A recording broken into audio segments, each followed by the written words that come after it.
رسول اللہ صلی اللہ علیہ وسلم کے فرامین کی روشنی میں اس سورت کی 5 باتیں ہمیں یاد رکھنی چاہیے۔ جب رسول اللہ صلی اللہ علیہ وسلم نے فرما دیا کہ سورت الفاتحہ کے بغیر نماز نہیں ہوتی، تو بندہ مومن کو یہ یقین کر لینا چاہیے، آپ کو 10 دلائل کوئی پیش کر دے، آپ کو 10 کو دلائل پیش کر دے، جب تک سورت الفاتحہ آپ نہیں پڑھ لیتے کبھی بھی اس بات پہ اطمینان نہ کیجئے گا کہ میری نماز مکمل ہوئی ہے یا نہیں۔ مکمل اس وقت ہوگی جب سورت الفاتحہ کی تلاوت کی جائے گی۔ رسول اللہ صلی اللہ علیہ وسلم کے فرامین کی روشنی میں دوسرا پیغام میرے اور آپ کے لیے یہ ہے کہ یہ سورت شفا ہے، یہ سورت دم ہے۔ اپنے آپ کو بھی اور اپنی اولاد کو بھی دم کیا کرے، اور اس کے لیے سورت الفاتحہ سے بڑھ کر کوئی نسخہ کیمیا، کوئی تریاق نہیں۔ تیسرا پیغام اس سورت کا جو مجھے اور آپ کو سمجھنا ہے کہ اللہ کی تعریف اللہ کو بہت پسند ہے۔ یہی وجہ ہے عبداللہ ابن عباس رضی اللہ تعالی عنہ فرمایا کرتے تھے، الحمدللہ ہر شکر کرنے والے کی زبان کا یہ وقیرہ ہے۔ الحمدللہ سب سے پہلے آدم علیہ السلام نے جو کلمہ اللہ نے جب انہیں پیدا کیا، روح ڈالی، تو سب سے پہلا کلمہ جو ان کی زبان پہ آیا وہ الحمدللہ تھا۔ نوح علیہ السلام نے بھی کہا فَقُلِ الْحَمْدُ لِلَّهِ الَّذِي نَجَّانَا مِنَ الْقَوْمِ الظَّالِمِينَ، اور ابراہیم علیہ السلام نے بھی یہی کہا الحمدللہ الذی وہب لی علی الکبر اسماعیل واسحاق، اور داؤد اور سلیمان علیہ السلام کے قصے میں بھی یہی بات ملتی ہے، وقال الحمدللہ الذی فضلنا علی کثیر من عباده المؤمنین، اور اللہ رب العزت نے اپنے پیغمبر سے بھی مخاطب ہو کر فرمایا وقل الحمد للہ الذی لم يتخذ ولدا، اور اللہ رب العزت نے قرآن مجید میں اس بات کا تذکرہ کیا کہ جنتیوں کی زبان پہ بھی اگر کوئی بات ہوگی تو وہ یہی ہوگی الحمدللہ الذی اذهب عنا الحزن، اور وآخر دعواهم ان الحمدللہ رب العالمین۔ اور حدیث یہ بتاتی ہے اول من یدعى الى الجنہ الحمدون، سب سے پہلے اگر جنت کی طرف کسی کو آواز دی جائے گی، بلایا جائے گا، تو وہ لوگ ہوں گے الحمدون جو اللہ کی تعریفیں کرنے والے ہیں۔ اور اللہ کے رسول صلی اللہ علیہ وسلم کو قیامت کے دن جو جھنڈا دیا جائے گا لواء الحمد، وہ اللہ کی تعریف کا پرچم ہوگا۔ آدم فمن سواہ تحت لوائی، رسول اللہ صلی اللہ علیہ وسلم نے فرمایا آدم سے لے کر قیامت تک آنے والی آدمیت بشمول انبیاء اور انسانیت میرے اس پرچم تلے ہوگی، اور اللہ کے رسول صلی اللہ علیہ وسلم کو مقام محمود عطا کیا جائے گا۔ اللہ کی تعریف یہ اللہ کو بہت پسند ہے، اور اس بات کو سمجھانے کے لیے میں ایک اور حدیث پیش کرنا چاہوں گا۔ رسول اللہ صلی اللہ علیہ وسلم کے صحابی بیان کرتے ہیں قیامت کو جو ترازو قائم کیا جائے گا، جس ترازو میں نیکیاں اور برائیاں ان کا وزن ہوگا، اتنا بڑا ترازو ہوگا لو وضعت السماوات والارض ومن فیہن فی کفہ لوسعتہن، اگر 7 آسمان اور 7 زمینیں اس ترازو کے ایک پلڑے میں رکھ دیے جائے تو ایک پلڑا بھی بھرے گا نہیں۔ لیکن اللہ کی تعریف کا کلمہ صحیح مسلم کی روایت کی روشنی میں والحمدللہ تملأ المیزان، جو اللہ کے فیصلوں پر خوش ہو کر اللہ کی تعریف کرتے ہوئے یہ کلمہ اپنی زبان پہ لے آتا ہے الحمدللہ، تو اس مبارک کلمے کی وجہ سے قیامت کے دن میزان کے دونوں پلڑے نیکیوں سے بھر جائیں گے، جبکہ ایک پلڑا 14 کے 14 طبق رکھ دینے سے بھی بھرے گا نہیں۔ اللہ رب العزت ہمیں اللہ کی کثرت سے تعریف کرنے اور اس کے ذکر کرنے کی توفیق عطا فرمائے۔ چوتھی نصیحت اور چوتھا پیغام اس سورت کا یہ ہے کہ ہم نماز کی ہر رکعت میں جب یہ کہتے ہیں ایاک نعبد و ایاک نستعین، اللہ تیری ہی عبادت کرتے ہیں اور مدد بھی تجھ ہی سے مانگتے ہیں، تو پھر کسی بندہ مومن کو اس بات کو بھلانا نہیں چاہیے۔ وہ زندگی کے ہر حصے میں یہی کہے، میرا رکوع، میرا قیام، میرا سجدہ، میری دعا، میری نظر و نیاز اور میرا توکل، میری انابت، میرا رجوع، ہر وہ چیز جو عبادت بن سکتی ہے وہ صرف ایک اللہ کے لیے ہے۔ اس کو بلائے نہیں، اور مدد مانگتے وقت بھی اس حدیث کو بھی نہ بلائے اور اس اقرار کو بھی نہ بلائے، فَإِذَا اسْتَعَنْتَ فَاسْتَعِنْ بِاللَّهِ، جب بھی تم مدد طلب کرو تو اللہ سے مدد طلب کیا کرو۔ پانچواں پیغام جو بالکل بھلانے والا نہیں، اور یہ بہت خوبصورت پیغام ہے اس سورت کا، کہ جب ہم مانگتے اللہ تعالیٰ سے یہ ہیں کہ اللہ ہمیں صراط مستقیم نصیب فرما،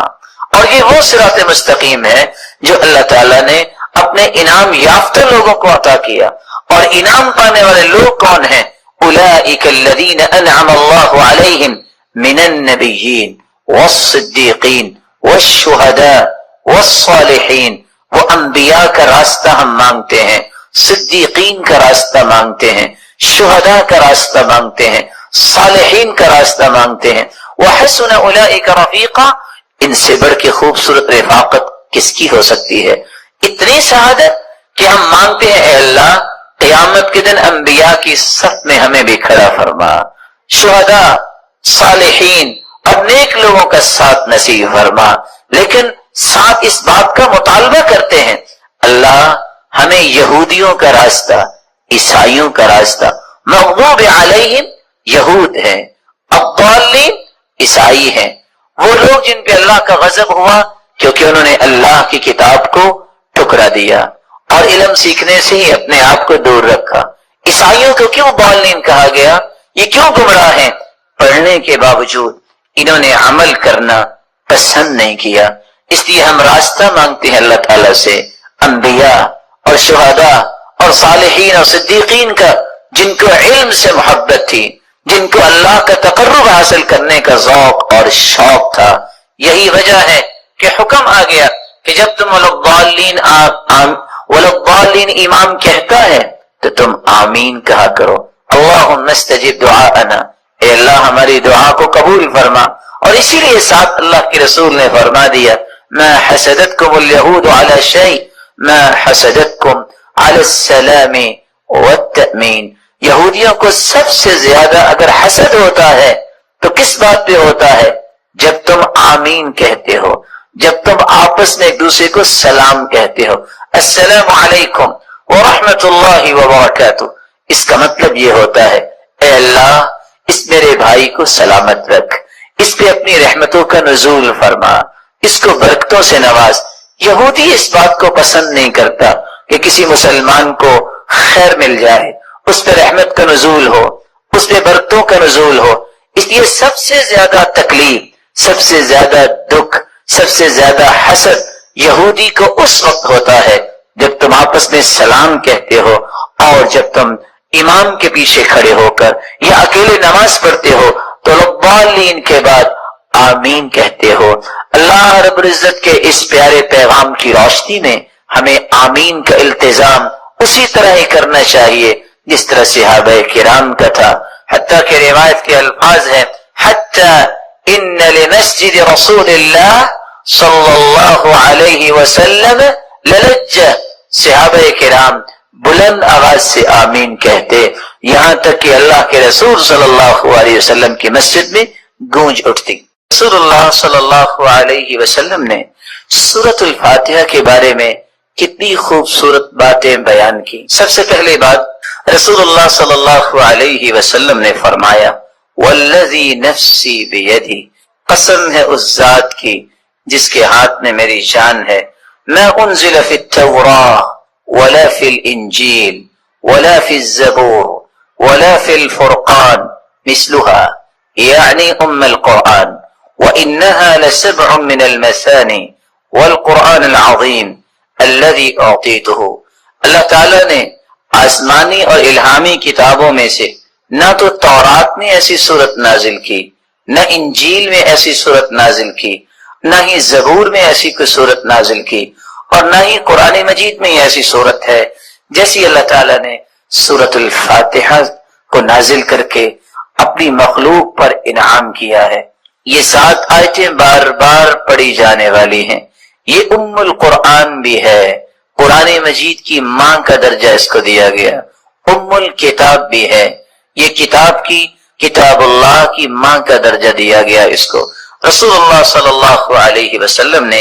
ایک دوسری روایت میں فرمایا کہ سورۃ الفاتحہ یہ ایک بے مثال نور ہے، ایک ایسی روشنی ہے۔ سیدنا عبداللہ ابن عباس رضی اللہ تعالی عنہ بیان کرتے ہیں،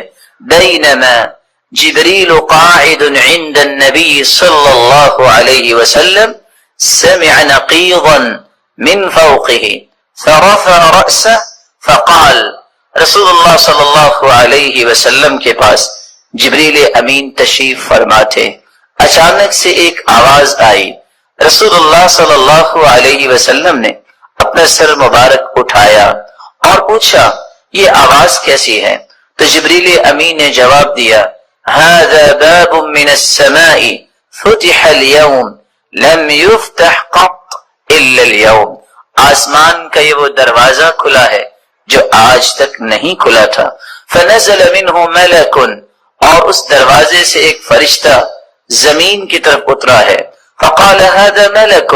نزل الى الارض لم ينزل قط، پہلے نہیں اتارا گیا یہ فرشتہ الا اليوم، آج ہی اس کو اترنے کا حکم دیا گیا۔ فسلم، اور اس فرشتے نے اتر کر سلام کہا، وقال ابشر بنورین، اے اللہ کے محبوب 2 روشنیوں کے لیے، 2 روشنیاں اور 2 نوروں کے ساتھ آپ کو خوشخبری دینے آیا ہوں، اوتیتہما لم یؤتہما نبی قط قبلک، ایسے نور جو آپ سے پہلے کسی نبی کو عطا نہیں کیے گئے۔ فاتحۃ الکتاب ایک سورۃ الفاتحہ ہے، وخواتیم سورۃ البقرہ، اور سورۃ البقرہ کی آخری آیات ہیں، لن تقرأ بحرف منہما الا اعطیتہ، سورۃ البقرہ کی آخری آیتیں اور سورۃ الفاتحہ کا کوئی بھی حرف آپ پڑھیں تو اللہ رب العزت اس ایک ایک حرف کے بدلے عطائیں کرتے ہیں۔ اور یہ روایت صحیح ترغیب میں موجود ہے، بلکہ رسول اللہ صلی اللہ علیہ وسلم نے اس سورت کی عظمت کو بیان کرتے ہوئے صحابہ کرام کو کتنی خوبصورت بات سمجھائی۔ صحیح بخاری کا وہ واقعہ کتنا مشہور ہے کہ جب صحابہ کرام بنی سلیم کے قبیلے میں پہنچے، جب پتہ چلا ایک آنے والی عورت نے بتایا کہ ہمارے قبیلے کے سردار کو بچھو نے کاٹ لیا ہے، کیا آپ کے پاس کوئی ایسا شخص ہے جو شخص دم کر سکتا ہو؟ تو رسول اللہ صلی اللہ علیہ وسلم کے ایک صحابی جنہوں نے صرف سورۃ الفاتحہ تلاوت کی اور اس کو دم کر دیا، رسول اللہ صلی اللہ علیہ وسلم کے اس صحابی نے اس سورۃ الفاتحہ کو پڑھنے کے بعد جب دم کیا تو وہ شخص ایسی شفا کی طرف چلا گیا، وَكَأَنَّمَا نُشِطَ مِنْ عِقَالٍ، جیسے کوئی گرہ باندھی ہو کھول دی جائے۔ رسول اللہ صلی اللہ علیہ وسلم کے صحابہ نے کہا جب تک اللہ کے رسول سے بات نہ ہو جائے تو یہ انہوں نے جو 30 بکریاں بطور عوض اس کے دیا ہے ہم اس وقت تک کوئی بات نہیں کریں گے۔ جب رسول اللہ صلی اللہ علیہ وسلم کو یہ بات پہنچی، آپ نے فرمایا وَمَا كَانَ يُدْرِي أَنَّهَا رُقْيَةٌ اقْسِمُوا وَاضْرِبُوا لِي بِسَهْمٍ، آپ کو پتہ نہیں اللہ تعالیٰ نے اس سورت کو شفا بنا کے، اس سورت کو دم بنا کے نازل کیا ہے۔ اور یہی بات ابن القیم رحمت اللہ علیہ نقل کرتے ہیں کہ میں نے کتنے سفر کیے اور جب بھی میں بیمار ہوا تو میں نے اللہ کے پیارے پیغمبر کی اس بات پہ یقین کر کے دوائی نہیں لی بلکہ سورۃ الفاتحہ پڑھتا اور میں دم کر لیتا اپنے آپ کو، اللہ رب العزت مجھے شفا یاب کر دیتے۔ سورۃ الفاتحہ یہ عظیم ترین سورت ہے۔ رسول اللہ صلی اللہ علیہ وسلم کے صحابی سیدنا ابو سعید بن معلی بیان کرتے ہیں، مر بی النبی صلی اللہ علیہ وسلم وانا اصلی، اللہ کے رسول صلی اللہ علیہ وسلم میرے پاس سے گزرے، میں نماز پڑھ رہا تھا، مجھے انہوں نے آواز دی، میں نے سلام پھیرا اور سلام پھیرنے کے بعد اللہ کے رسول صلی اللہ علیہ وسلم کی خدمت اقدس میں حاضر ہوا۔ آپ نے فرمایا میں نے آپ کو آواز دی، الم یقل اللہ یا ایھا الذین آمنوا استجیبوا للہ وللرسول، آپ نے اللہ کا یہ کلام نہیں سنا کہ جب اللہ اور اس کے رسول کی بات ہو تو اس بات کو فوراً مانو، لبیک کہو؟ کہا اللہ کے رسول صلی اللہ علیہ وسلم میں نماز پڑھ رہا تھا، پھر اللہ کے رسول صلی اللہ علیہ وسلم نے فرمایا الا اعلمک اعظم سورۃ فی القرآن قبل ان اخرج، کیا میں تمہیں قرآن مجید کی سب سے عظیم سورت نہ سکھا دوں اس سے پہلے کہ تم مسجد سے نکل جاؤ، اپنے گھر کو لوٹ جاؤ؟ میں نے کہا کیوں نہیں؟ تو رسول اللہ صلی اللہ علیہ وسلم نے جو سورت سکھائی، جو قرآن مجید کی عظیم ترین سورت ہے، وہ سورۃ الفاتحہ کی تعلیم دی۔ یہی وجہ ہے رسول اللہ صلی اللہ علیہ وسلم نے یہ فیصلہ سنا دیا، کاش اس فیصلے کو بھی امت مان لے، لا صلاۃ لمن لم یقرأ بفاتحۃ الکتاب، جو شخص نماز کے اندر سورۃ الفاتحہ نہیں پڑھتا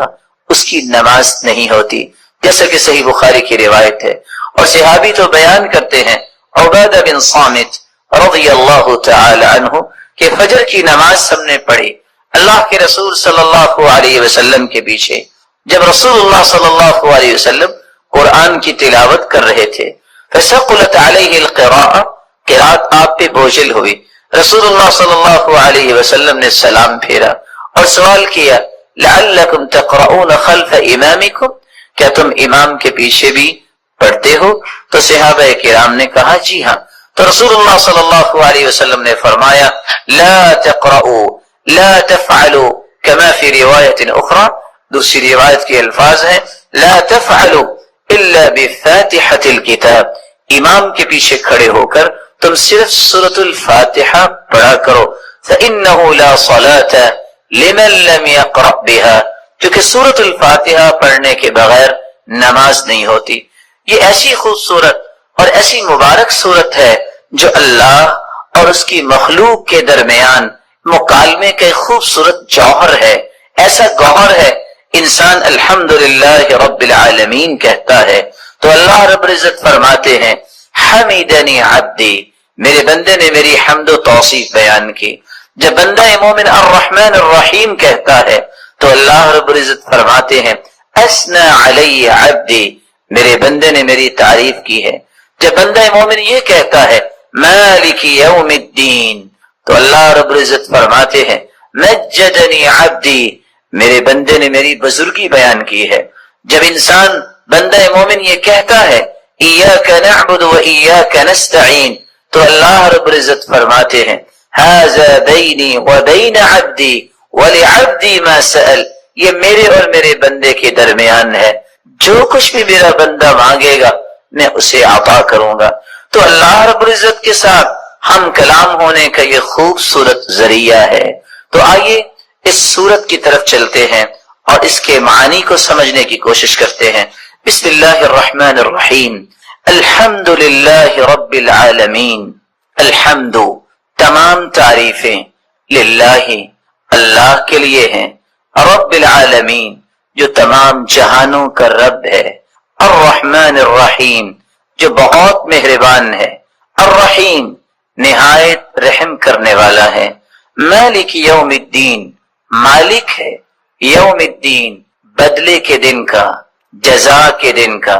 ایاک نعبد و ایاک نستعین، ایاک نعبد ہم عبادت کرتے ہیں صرف تیری ہی، و ایاک نستعین اور ہم مدد چاہتے ہیں صرف تیری ہی اے اللہ، اہدنا الصراط المستقیم ہدایت دے ہمیں، الصراط المستقیم سیدھے راستے کی، صراط الذین انعمت علیہم راستہ ان کا جن پر تو نے انعام کیا، غیر المغضوب علیہم نہ کہ ان کا راستہ جن پر غضب کیا گیا، ولا الضالین اور نہ ان کا راستہ جو گمراہ ہوئے۔ رسول اللہ صلی اللہ علیہ وسلم کے فرامین کی روشنی میں اس سورت کی 5 باتیں ہمیں یاد رکھنی چاہیے۔ جب رسول اللہ صلی اللہ علیہ وسلم نے فرما دیا کہ سورۃ الفاتحہ کے بغیر نماز نہیں ہوتی تو بندہ مومن کو یہ یقین کر لینا چاہیے، آپ کو 10 دلائل کوئی پیش کر دے، آپ کو 10 کو دلائل پیش کر دے، جب تک سورۃ الفاتحہ آپ نہیں پڑھ لیتے کبھی بھی اس بات پہ اطمینان نہ کیجئے گا کہ میری نماز مکمل ہوئی ہے یا نہیں. مکمل اس وقت ہوگی جب سورۃ الفاتحہ کی تلاوت کی جائے گی. رسول اللہ صلی اللہ علیہ وسلم کے فرامین کی روشنی میں دوسرا پیغام میرے اور آپ کے لیے یہ ہے کہ یہ سورت شفا ہے، یہ سورت دم ہے. اپنے آپ کو بھی اور اپنی اولاد کو بھی دم کیا کرے، اور اس کے لیے سورۃ الفاتحہ سے بڑھ کر کوئی نسخہ کیمیا، کوئی تریاق نہیں. تیسرا پیغام اس سورت کا جو مجھے اور آپ کو سمجھنا ہے کہ اللہ کی تعریف اللہ کو بہت پسند ہے. یہی وجہ ہے عبداللہ ابن عباس رضی اللہ تعالی عنہ فرمایا کرتے تھے، الحمدللہ ہر شکر کرنے والے کی زبان کا یہ وقیرہ ہے. الحمدللہ سب سے پہلے آدم علیہ السلام نے جو کلمہ اللہ نے جب انہیں پیدا کیا، روح ڈالی، تو سب سے پہلا کلمہ جو ان کی زبان پہ آیا وہ الحمدللہ تھا. نوح علیہ السلام نے بھی کہا فَقُلِ الْحَمْدُ لِلَّهِ الَّذِي نَجَّانَا مِنَ الْقَوْمِ الظَّالِمِينَ. اور ابراہیم علیہ السلام نے بھی یہی کہا الحمدللہ الذی وہب لی علی الکبر اسماعیل و اسحاق. اور داؤد اور سلیمان علیہ السلام کے قصے میں بھی یہی بات ملتی ہے، وقال الحمدللہ الذی فضلنا علی کثیر من عباده المؤمنین. اور اللہ رب العزت نے اپنے پیغمبر سے بھی مخاطب ہو کر فرمایا وقل الحمدللہ الذی لم يتخذ ولدا. اور اللہ رب العزت نے قرآن مجید میں اس بات کا تذکرہ کیا کہ جنتیوں کی زبان پہ بھی اگر کوئی بات ہوگی تو وہ یہی ہوگی الحمدللہ الذی اذهب عنا الحزن. اور وآخر دعواهم ان الحمدللہ رب العالمین. اور حدیث یہ بتاتی ہے اول من یدعى الى الجنہ الحمادون. سب سے پہلے اگر جنت کی طرف کسی کو آواز دی جائے گی، بلایا جائے گا، تو وہ لوگ ہوں گے الحمادون جو اللہ کی تعریفیں کرنے والے ہیں. اور اللہ کے رسول صلی اللہ علیہ وسلم کو قیامت کے دن جو جھنڈا دیا جائے گا لواء الحمد، وہ اللہ کی تعریف کا پرچم ہوگا. آدم فمن سواہ تحت لوائی. رسول اللہ صلی اللہ علیہ وسلم نے فرمایا آدم سے لے کر قیامت تک آنے والی آدمیت بشمول انبیاء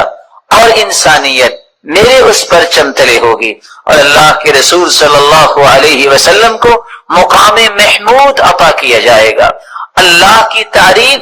یہ اللہ کو بہت پسند ہے. اور اس بات کو سمجھانے کے لیے میں ایک اور حدیث پیش کرنا چاہوں گا.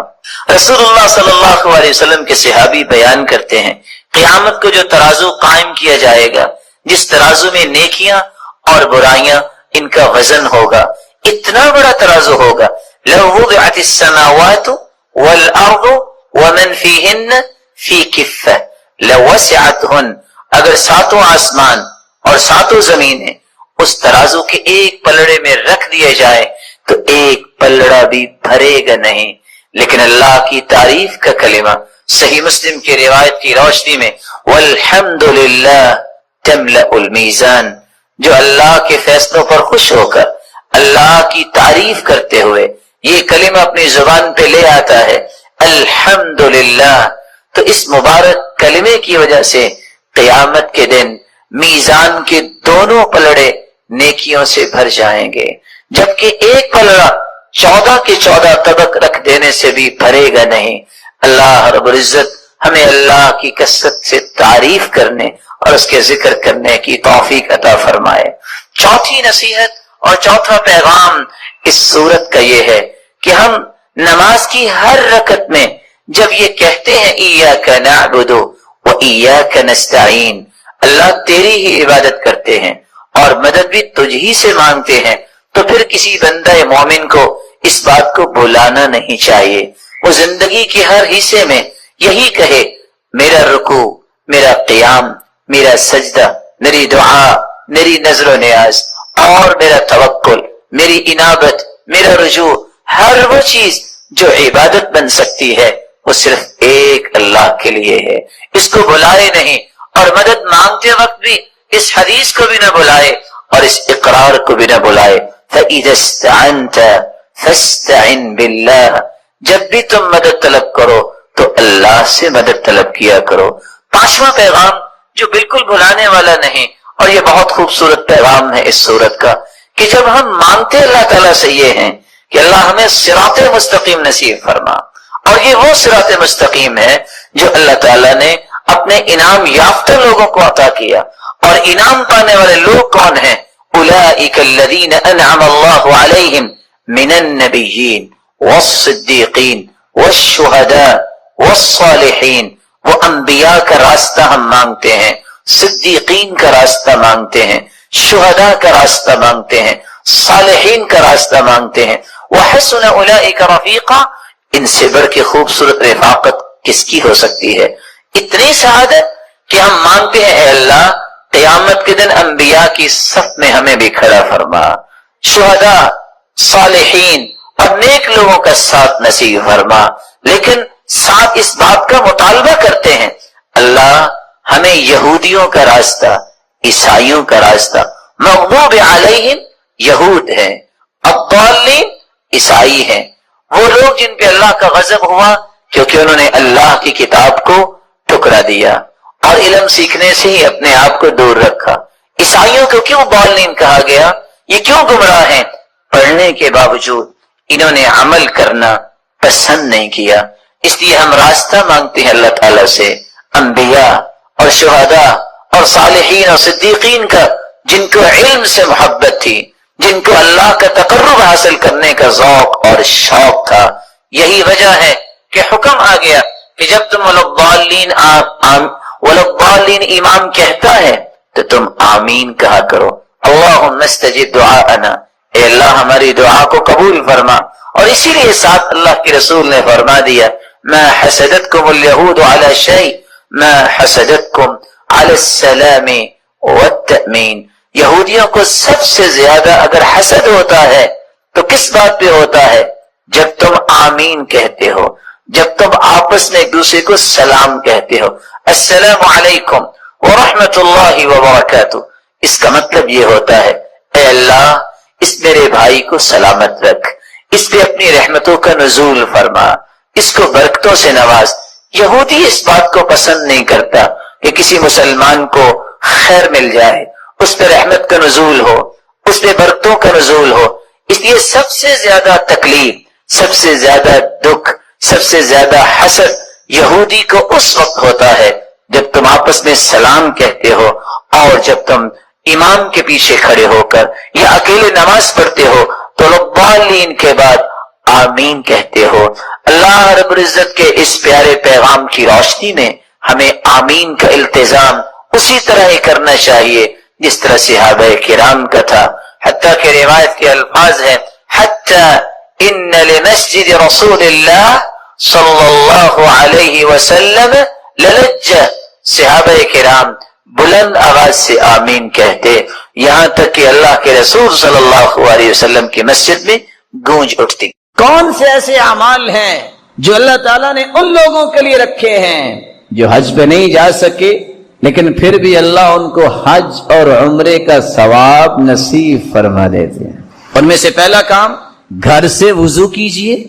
فرض نماز پڑھنے کے لیے مسجد میں پہنچیے، باجماعت تکبیر اولیٰ کے ساتھ نماز پڑھیے. رسول اللہ صلی اللہ علیہ وسلم کا فرمان ہے، صحیح الجامع کی روایت ہے، ابو امامہ رضی اللہ تعالی عنہ روایت کے راوی ہیں، جو شخص گھر سے نکلتا ہے فرض نماز پڑھنے کے لیے اللہ تعالیٰ اس کے نامہ اعمال میں اتنا ہی اجر لکھواتے ہیں جتنا حاجی احرام باندھ کے حج کرنے جا رہا ہوتا ہے، جتنا اس کو اجر ملے گا. محروم نہیں کیا اللہ تعالیٰ نے. دوسرا عمل جس سے حج عمرے کا ثواب انسان لے سکتا ہے اگر اس کے پاس مال نہیں ہے، ایک شخص گھر سے نیت کر کے نکلتا ہے میں نے اللہ کا دین سیکھنا ہے، اور جاتا کہاں ہے؟ کسی مسجد میں جاتا ہے. یہ انسان کتنا عظیم ہے. رسول اللہ صلی اللہ علیہ وسلم کا فرمان ہے، جو شخص گھر سے نکلتا ہے صبح صبح یا دین سیکھنے جاتا ہے یا دین سکھانے جاتا ہے، متعلم اور معلم جن کا مقصد صرف اس لیے دین سیکھنا ہے کہ رب راضی ہو، اس لیے نہیں میں لوگوں میں رعب جما سکوں، اس لیے نہیں جیسا کہ حدیث کہتی ہے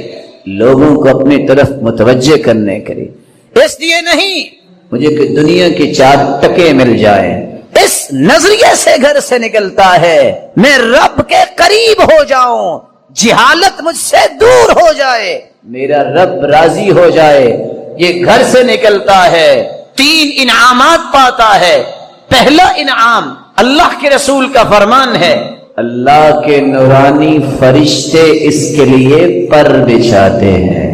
دوسرا انعام یہ چل کے گیا ہے، صحیح الجامع کی روایت ہے،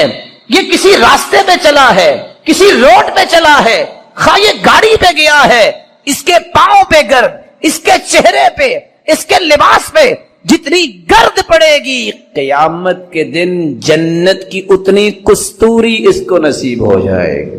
اور تیسرا انعام یہ گیا ہے اللہ کا دین سیکھنے، اور گیا بھی ہے مسجد میں، اللہ رب العزت اس کو اتنا ہی اجر دیں گے جتنا مکمل حج کرنے والے کو اجر دیتے ہیں۔ تیسرا عمل جس سے ایک فقیر آدمی بھی حج کا ثواب لے سکتا ہے، ثواب ہی لینا ہے، مقصود ہی یہ ہے اللہ کو راضی کرنا۔ ایک شخص فجر کی نماز پڑھنے گیا، نماز پڑھ کے بیٹھ گیا، ذکر میں مشغول ہے۔ کیسے؟ اللہ کے رسول کی عادت مبارکہ یہ تھی آپ فجر کی نماز پڑھتے جب تک سورج اچھی طرح نکل نہ آتا وہ ذکر ہی کرتے رہتے ہیں، پھر اٹھ کے 2 رکعتیں پڑھتا ہے۔ من صلى الفجر في جماعة ثم قعد يذكر الله عز وجل حتى تطلع الشمس ثم صلى ركعتين كانت له كأجر حجة وعمرة تامة جو فجر کی نماز با جماعت پڑھتا ہے پھر بیٹھ کے ذکر کرتا ہے یہاں تک کہ سورج نکل آتا ہے، پھر اٹھ کے 2 رکعتیں پڑھتا ہے، اللہ کے رسول صلی اللہ علیہ وسلم کا فرمان ہے مکمل حج عمرے کا ثواب اسے اللہ عطا کر دیتے ہیں۔ حاجی حج کرنے جائے، رکن حج کے 4 ہیں، نیت کرنا بھول جائے، میدان عرفات میں نہیں جا سکا، طواف افاضہ اور طواف حج نہیں کر سکا، صفا مروہ کی سعی نہیں کر سکا، 4 رکنوں میں سے ایک بھی رہ گیا، حج باطل، پیسہ غرق، واجب اگر چھوٹ گیا دم دینا پڑے گا۔ یہاں فجر کی نماز پڑھی ہے اور سورج نکلنے تک ذکر کیا ہے، 2 رکعتیں پڑھی ہیں، 1 مرتبہ نہیں کہا 3 مرتبہ کہا ہے تامہ، اس کو مکمل حج عمرے کا ثواب نصیب ہو جائے۔ چوتھا عمل صحیح بخاری کی روایت ہے، سیدنا ابو ہریرہ فرماتے ہیں وہ عمل اللہ کا ذکر ہے۔ ذکر بھی کون سا؟ نماز پڑھنے کے بعد 33 مرتبہ سبحان اللہ، 33 مرتبہ الحمدللہ، 34 مرتبہ اللہ اکبر۔ اس کا فائدہ کیا ہوگا؟ 3 فائدے۔ پہلا فائدہ جو یہ پڑھنے والا ہے وہ حج عمرے کا ثواب لے سکتا ہے۔ دوسرا فائدہ یہ پڑھنے والا جو ہے اس کی زندگی کے سارے گناہ معاف ہو جاتے ہیں، خاص سمندر کی جھاگ کے برابر ہوں۔ تیسرا فائدہ یہ پڑھ لینے سے جسم تر و تازہ ہو جاتا ہے، اس شخص کو کسی غلام اور لونڈی کی ضرورت نہیں، اللہ اس کے جسم میں برکتیں ڈال دیتے ہیں۔ 5واں کام ابن رجب حنبلی رحمت اللہ علیہ نقل کرتے ہیں، جو شخص واجبات کو، فرائض کو، دینی واجبات، دینی فرائض کو بر وقت پورا کرتا ہے،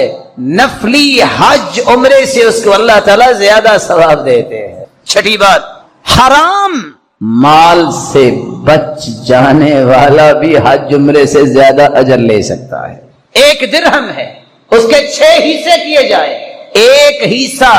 ان 6 حصوں میں درہم کا دانق ہوتا ہے۔ اتنے حرام سے جو بچ جائے، سلف کہا کرتے تھے 500 حج سے، نفلی حج سے یہ مجھے زیادہ ثواب کا لگتا ہے، کیونکہ میں 500 نفلی حج کر لوں، اگر 1 دانق حرام کا ہوا تو وہ حج قبول ہی نہیں ہونے۔ اس لیے حرام مال سے بچ جانا یہ حج سے زیادہ اجر کا باعث ہے۔ 7ویں چیز، جمعے کے دن انسان بر وقت آتا ہے، خطبہ شروع ہونے سے پہلے یہ شخص کتنا اللہ کے ہاں محبوب ہے، بر وقت آنے والا، سورۃ الکہف پڑھنے والا، مسواک کر کے اچھا لباس پہننے والا، غسل کر کے خوشبو لگانے والا، بر وقت مسجد میں آئے،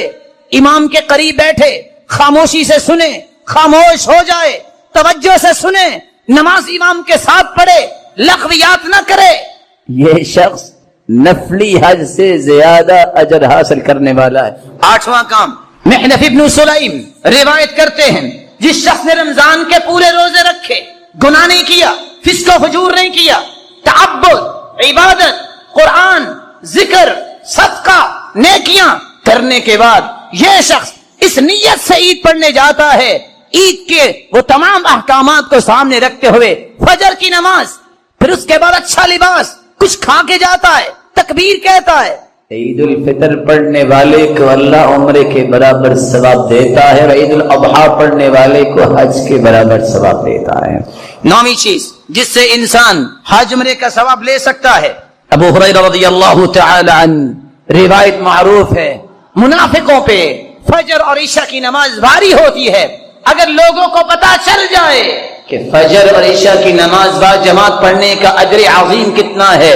تو لوگوں کو اپنے گھٹنوں پر رینگ کے آنا پڑے تو پھر بھی آئیں گے۔ اور وہ اجر کیا ہے؟ ابن رجب بیان کرتے ہیں ابو موسیٰ کی سند کے ساتھ، جو فجر کی نماز اور عشاء کی نماز با جماعت پڑھتا ہے اس کو حج کے برابر اجر نصیب ہوتا ہے۔ 10ویں اور آخری بات، علم ہے، دین ہے، تقوی ہے، مال نہیں، لیکن نیت خوبصورت ہے۔ نیت کیا کرتا ہے؟ لو ان لی مالا لعملت بعمل فلان، کاش میرے پاس بھی مال ہوتا، میرا رب مجھے دے، میں بھی ایسے حج کروں، میں بھی ایسے عمرہ کروں۔ اللہ کے رسول فرماتے ہیں فَهُوَ بِنِيَّتِهِ فَأَجْرُهُمَا سَوَاءٌ، ایک حج پہ گیا ہے، ایک کے پاس مال نہیں، نیت اس نے کی ہے، فَأَجْرُهُمَا سَوَاءٌ، جس طرح اس کو حج عمرے کا ثواب مل رہا ہے، گھر بیٹھے بھی اس کو حج عمرے کا ثواب مل رہا ہے۔ آپ صلی اللہ علیہ وآلہ وسلم نے کچھ ایسے کام بھی بتائے ہیں جن کو کرنے سے انسان کو عمرے کا ثواب مل جاتا۔ پہلا کام، اگر آپ باوضو ہو کے نیت کر کے مسجد میں آتے ہیں اور آ کے نماز پڑھتے ہیں، آپ کو عمرے کا ثواب بھی مل جاتا۔ دوسرا کام، اگر آپ صبح کی نماز باجماعت پڑھتے ہیں اور باجماعت پڑھنے کے بعد آپ اپنی جگہ پہ بیٹھے رہتے ہیں یہاں تک کہ سورج نکل آتا ہے اور اٹھ کے آپ 2 رکعتیں پڑھتے ہیں، رب تعالی اس کا بھی اجر و ثواب حج اور عمرے کے برابر عطا کر دے۔ تیسرا کام، آپ اگر باوضو ہو کے چاشت کے 4 رکعتیں ادا کر لیتے ہیں تو اللہ نے اس کا بھی اجر عمرے کے برابر۔ اگر آپ اللہ کا ذکر کرتے ہیں، حدیث آپ نے سنی ہوئی ہے، اللہ کے رسول نے فرمایا الا انبئکم، میں تمہیں نہ بتاؤں کس کے بارے میں؟ ما ہوا، اس چیز کے بارے میں، خیر لکم، خیر اعمالکم، بہترین عمل، اور ساتھ فرمایا ارفعها درجاتکم، تمہارے درجات کی بلندی، ازکاها عند ملیککم، تمہارے رب کے پاس سب سے پاکیزہ عمل، وخیر من انفاق الذهب والورق، سونے اور چاندی کو اللہ کی راہ میں خرچ کرنے سے بھی بہتر، وخیر من ان تلقوا عدوکم فتضربوا اعناقهم ويضربوا اعناقكم، اور جہاد سے بھی بہتر کہ تم ملو کافروں کو، تم ان کو مار دو، وہ تمہیں شہید کر دے۔ ان ساری چیزوں سے بہتر کیا ہے کہ تم اللہ کا ذکر۔ 5واں طریقہ، رسول کریم صلی اللہ علیہ وسلم نے فرمایا جو شخص من تطہر فی بیتی ثم اتی مسجد قباء، جو شخص گھر سے وضو کر کے غسل کر کے مسجد قباء جاتا ہے، 2 رکعتیں وہاں جا کے پڑھتا ہے مدینہ طیبہ میں، مسجد قباء میں، اللہ تعالیٰ اس کو عمرے کا ثواب عطا فرما۔ 3 چیزیں میت کے ساتھ جا رہی ہوتی ہے، اہلو، رشتہ دار بھی جائیں گے، وہ لوگ بھی حتیٰ کہ جائیں گے جو تمہیں دنیا میں برداشت نہیں کیا کرتے تھے۔ اس دن لوگوں سے منہ چھپانے کے لیے، تانوں سے بچنے کے لیے دشمن بھی تیرے ساتھ جائے گا کہ آج تو مر گیا ہے، لیکن دل ہی دل میں خوش بھی ہوتا ہوگا کہ اس سے جان چھوٹ گئی، لیکن جائے گا اور اس کے ساتھ ساتھ مالہ، تیرا مال بھی جا رہا ہوگا، تیری متحدی میں کام کرنے والے بھی سکورنگ کرنے کے لیے جائیں گے، نہ گئے تو لوگ کیا کہیں گے؟ اگر تیری کوئی گاڑی ہے، اس وقت غلام ساتھ جاتے تھے اور گھوڑے اور خچر ساتھ جاتے تھے سوار ہو کے، اور ساتھ تیرا عمل بھی جائے گا، لیکن کچھ ہی وقت گزرے گا، کچھ زیادہ وقت نہیں گزرے گا، آخر 4 تکبیریں پڑھ کے جنازہ پڑھا دیا جائے گا، سب لوگ فارغ، اہل و عیال بھی واپس، یہ 4 پہیے گاڑیاں بھی واپس خالی آئیں گی، کوئی وہاں نہ آپ کا غلام رکے گا، نہ آپ کی چاہت کرنے والا رکے گا، نہ آپ کو اپنے سر پہ دنیا میں بٹھانے والا اور جس کو تم ہاتھوں پہ اٹھائے پھرتے ہو، آج کوئی بھی وہاں نہیں رکے گا، سب مٹی ڈالیں گے اور اپنے ہاتھوں کو جھاڑیں گے، بلکہ بار بار دیکھیں گے ہاتھ گندے تو نہیں ہو گئے، اپنے لباس کو جھاڑیں گے، واپس آ جائیں گے، تیرے ساتھ رہے گا تو تیرا وَيَبْقَى مَعَهُ وَاحِدٌ، تیرا عمل باقی رہے گا۔ ادھر بند کوٹری میں تم گئے، بڑے بڑے کھلے ولاز میں رہنے والے سن لے، وہ بند کوٹری میں جب تم گئے، اگر ایمان والے ہوگے تو فرشتے سوال کریں گے من ربک ما دینک ماذا تقول فی هذا الرجل الذي بعث فیکم، رب کے بارے میں سوال، اللہ کے نبی کے بارے میں سوال، تیرے دین کے بارے میں سوال، اگر تو دیندار ہوا تم جواب دو گے، اچھا جواب، صحیح جواب، فرشتے خوش بھی ہوں گے، اور فرشتے جب آتے ہیں سوال کرنے کے لیے بال ان کے بکھرے ہوتے ہیں، اور اس طرح ان کی آنکھیں جو ہے اللہ ذوالجلال نے نیلی بنائی ہیں، اور زمین کو اکھاڑتے ہوئے دہشت و وحشت پیدا کرتے ہوئے آتے ہیں، اور آتے ہی بٹھا لیتے ہیں چودھری کو بھی، غلام کو بھی، بچے کو بھی جو بالغ ہے، بوڑھے کو بھی، اور کڑیل جوان کو بھی، بتاؤ من ربک، تیرا رب کون ہے؟ اگر رب کو دنیا میں پہچانا ہوا، اس کے سامنے سجدہ کیا ہوا، اس کی بات مانی ہوئی، تو یہ زبان بول کے کہے گی ربی اللہ، نہ اس میں رٹا لگانے کی ضرورت، نہ اس میں سوچنا کہ میں ہر وقت یہ اپنے سامنے لکھ کے رکھ لوں، عمل ہوگا، توحید پہ کاربند ہوں گے، شرک سے بچا ہوگا، شرکیات سے پرہیز کیا ہوگا، صحیح جواب ہوگا۔ 3 سوالوں کے جواب دو گے مسلمانوں، آسمان سے آواز آئے گی ان صدق عبدی، میرے فرشتوں میرے بندے نے سچ بولا ہے، سچ بولا ہے اس نے، افرشوا لہ فراش الجنہ، اس کے چاہنے والے کہاں چلے گئے؟ اس کو مٹی پہ ہی لٹا کے چلے گئے۔ سنت بھی یہ ہے کہ قبر میں کوئی چیز نہ بچھائی جائے، اس کو مٹی پہ ہی لٹا کے چلے گئے۔ میرے فرشتوں نہیں، باقی کام پھر ہوگا، جنتی بچھونے فوراً اس کے نیچے بچھا دو۔ البسوہ لباس الجنہ، یہ تو بہت مہنگا کپڑا پہنتا تھا، اللہ نے اس کو دیا تھا اور اللہ ذوالجلال کی نعمتوں کا اظہار کرتا تھا، نہیں یہ 3 کپڑے جس میں سلائی بھی نہیں ہوئی یہ چھوڑ کے چلے گئے۔ البسوہ لباس الجنہ، اس کو جنتی لباس پہنا دو۔ ابھی جنت تو نہیں آئی لیکن وعدے یہاں سے ہی پورے شروع ہو جائیں گے، پورے ہونے شروع ہو جائیں گے۔ اللہ فرمائیں گے یہ بند کوٹری میں آ گیا، بڑے کھلے گھر میں تھا، فَيُفْتَحُ لَهُ قَبْرُ، اور اس کی قبر کو کھولا جائے گا، مُدَّ بَصَرِ، جہاں تک اس کی نظر جائے گی۔ رسول اللہ صلی اللہ علیہ وسلم نے فرمایا جہاں تک انسان کی نظر جاتی ہے بندہ مومن کی قبر کو کھول دیا جاتا ہے۔ وَيَأْتِيهِ مِن رَّوْحِهَا، جنت کی خوشبوئیں آنی شروع ہو جاتی ہیں۔ یہ تھا مومن کا حال، اور مومن جو ہے جب اس سے حساب لینے کی بات ہوتی ہے وہ کہتے رک جاؤ، اس کو دکھایا جاتا ہے کہ سورج غروب ہونے والا ہے، کہتے رکو میری عصر کی نماز رہتی ہے میں نماز پڑھ لوں، لیکن کہے گا وہ جو نمازیں پڑھتا ہے، ایک وہ ہوگا جو کافر ہے، ایک وہ ہوگا جو عقیدے کا منافق ہے، اور ایک وہ ہوگا جو شک کرنے والا، دین میں شبہات اور یقین نہ کرنے والا۔ جب اس سے سوال کیا جائے گا تو کہنے والا کہے گا فرشتہ من ربک، بتاؤ تیرا رب کون سا ہے؟ یہ قبروں پہ سجدے کرنے والا، یہ اللہ ذوالجلال کے مقابلے میں کسی اور کی عبادت کرنے والا، یہ کسی اور کے ساتھ اللہ ذوالجلال کی محبت جو اللہ ذوالجلال کے ساتھ کرنی ہے کسی اور سے کرنے والا، یہ کہے گا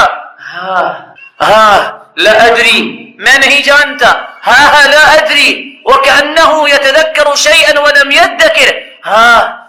سے کیا مراد ہے؟ جو حدیث کے الفاظ ہے، سوچے گا یہ لفظ تو سنا تھا، یہ تو تقریروں میں بھی لوگ کہتے تھے اللہ ہے اور اللہ ذوالجلال رازق ہے، وہی مالک ہے، وہی عبادت کے لائق ہے، لیکن یاد نہیں آئے گا۔ پھر پوچھا جائے گا ماذا تقول في هذا الرجل الذي بعث فيكم، پیغمبر کے بارے میں تمہارے نظریات کیا ہیں، تم کیا جانتے ہو؟ جس نے سنت کو اختیار کیا نہیں ہوگا، جس نے ساری زندگی بدعات کو سینے سے لگائے رکھا، جس نے اپنے بڑے کو، جس نے اپنے سینے سے نکلنے والی ایک بات کو ہی نبوت کا درجہ دے دیا کہ میں جو کہہ رہا ہوں وہ سچ ہے، وہ کیسے کہے گا کہ میں نے اللہ کے رسول کو اپنا پیغمبر مانا ہے؟ میں دینوں کا، تیرا دین کیا ہے؟ جس نے قرآن پڑھا ہوگا، حدیث پڑھی ہوگی، دین کا قانون اور آئین اور دستور اسے سمجھ آئے گا، اس کے مطابق وہ جواب دے سکے گا مومن۔ لیکن منافق جو ہے، کافر جو ہے اور شک کرنے والا جو سوچتا ہے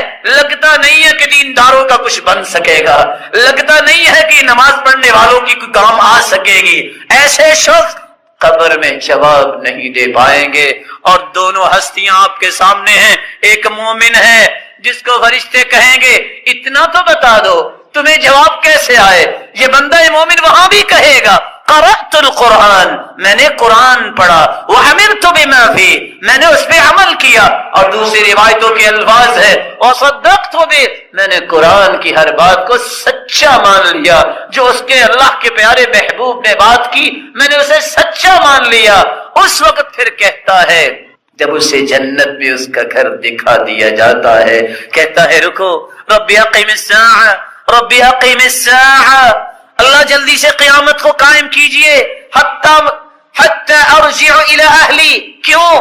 میں جلدی واپس جاؤں اپنے اہل و عیال کی طرف، جا کے بتاؤں دیکھو نیک عمل کا مجھے بدلہ کتنا اچھا ملا۔ اللہ کے فرشتے کہتے ہیں نم کنومۃ العروس، سو جاؤ، اس وقت تک سو جاؤ جب تک قیامت نہیں آ جاتی، اور ایسے سو جاؤ جیسے دلہن سوتی ہے، کوئی اسے اٹھانے والا نہیں ہوتا۔ اس کے مقابلے میں کافر ہے اور عقیدے کا منافق ہے، او المرتاب، اور دین میں شک کرنے والا۔ جب تینوں سوالوں کے جواب ایک ہی ہوتا ہے لا ادری، مجھے علم نہیں ہے، خود فرشتے کہتے ہیں لا دریت ولا تلیت، نہ تو نے قرآن پڑھا نہ دین کو سمجھا، تجھے کیسے جواب آتے؟ فَيُضْرَبُ بِمَطَارِقَ مِنْ حَدِيدِ ضَرْبَ بَيْنَ اُذُنَيْ، دو کانوں کے درمیان ایک گرز اٹھاتے ہیں فرشتے جو اس کے دو کانوں کے درمیان مارتے ہیں۔ یہ اتنا بڑا ہتھوڑا ہے پوری کائنات مل کے اس کو اٹھا نہیں سکتی، اگر کسی پہاڑ پہ مار دیا جائے تو پہاڑ بھی ریزہ ریزہ اور مٹی بن جائے، اور یہ اسی طرح اس پہ عذاب شروع ہو جاتے ہیں، اور اللہ ذوالجلال کے فرشتے مسلط کر دیے جاتے ہیں عذاب دینے کے لیے قیامت تک ایسے